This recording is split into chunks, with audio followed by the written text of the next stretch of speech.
des chirurgiens découvrent des dents dans le cerveau d'un bébé dans un cas clinique rapporté dans une revue scientifique. Des chirurgiens ont rapporté avoir découvert des dents pleinement formées dans le cerveau d'un bébé, lors d'une chirurgie réalisée en 2014.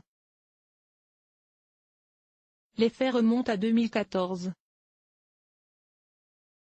Après avoir constaté que la tête d'un bébé de 4 mois grandissait plus que de raison pour son âge, des chirurgiens américains de l'Université du Maryland et du Centre Johns Hopkins de Baltimore ont entrepris d'effectuer une IRM cérébrale. Les images ont révélé la présence d'une tumeur de la taille d'une noix, au contenu peu identifiable. Les chirurgiens ont alors décidé d'opérer l'enfant afin de retirer cette tumeur avant qu'elle ne fasse plus de dégâts, et pour en connaître la composition précise. C'est lors de l'ablation de cette boule que les chirurgiens ont compris. Il s'agissait en réalité d'un craniopharyngiome, une rare tumeur cérébrale bénigne dérivée d'un tissu embryonnaire, une affection qui touche généralement les jeunes enfants, comme ce fut le cas ici, et qui doit conduire à une ablation de la tumeur, car celle-ci peut, par sa taille et son emplacement dans le cerveau, mettre à mal certaines fonctions hormonales.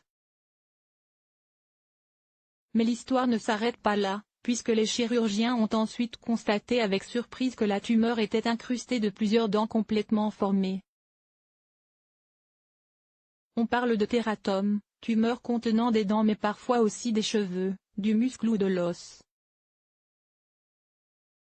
Ce n'est pas tous les jours que vous voyez des dents dans n'importe quel type de tumeur au cerveau. Dans un craniopharyngiome, c'est du jamais vu, a assuré aux médias Live Science le docteur Narlin Beatty, neurochirurgien du centre médical de l'Université du Maryland, qui a effectué l'opération. Rétabli, le bébé devenu un petit garçon de 5 ans, a tout de même dû bénéficier d'un traitement hormonal substitutif de la thyroïde et des surrénales suite aux méfaits de la tumeur sur le cerveau, dont certaines glandes interagissent avec les organes endocriniens du corps, thyroïde, surrénale, mais aussi testicules et ovaires. Il reçoit désormais simplement un suivi radiologique annuel pour s'assurer de son bon développement. Source: IFE Science.